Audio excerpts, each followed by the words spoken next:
নমস্কার।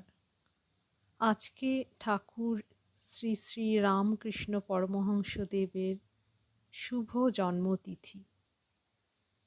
এই জন্মতিথি উপলক্ষে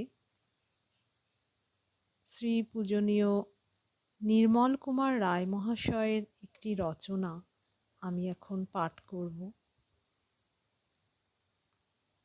ঠাকুর সম্পর্কে কিছু বলার সাহস বা ক্ষমতা এ মূর্খের নেই। ঠাকুর আমায় সেই শক্তি দিন, আমি যেন পূজনীয় শ্রী নির্মল কুমার রায় মহাশয়ের এই রচনাটি ঠিকভাবে পাঠ করতে পারি।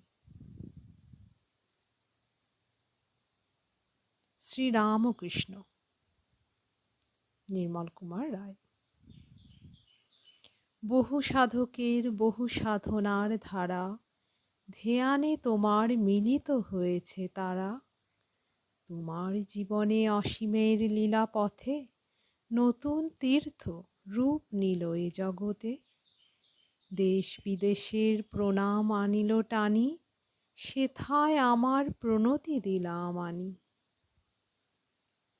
পরম পুরুষ শ্রী রামকৃষ্ণের প্রতি এইভাবেই বাণীবদ্ধ শ্রদ্ধাঞ্জলি নিবেদন করেছেন এ যুগের শ্রেষ্ঠ কবি ও দার্শনিক স্বনামধন্য রবীন্দ্রনাথ ঠাকুর।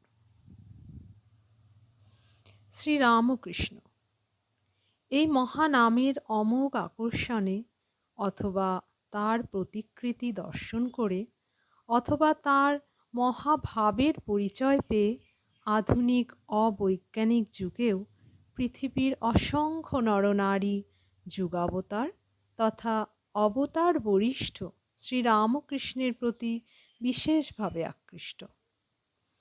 তার অপ্রকট অবস্থাতেও যদি কেবলমাত্র তার নাম বা কথা শুনেই দেশে বিদেশে তার ভক্ত বা অনুরাগীর সংখ্যা এতকাল পরেও দিন দিন বৃদ্ধি পেতে থাকে, তবে প্রকট অবস্থায় এই সচ্চিদানন্দ বিগ্রহের সংস্পর্শে যারা এসেছিলেন তারা কতই না ভাগ্যবান।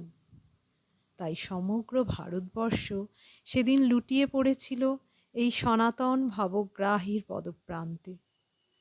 তৎকালীন সমাজের সকল শ্রেণীর অজস্র নরনারীর সমাবেশ ঘটেছিল চরম সত্যের প্রতীক এই পরম পুরুষের আধ্যাত্মিক বিজ্ঞানের দুর্নিবার আকর্ষণে।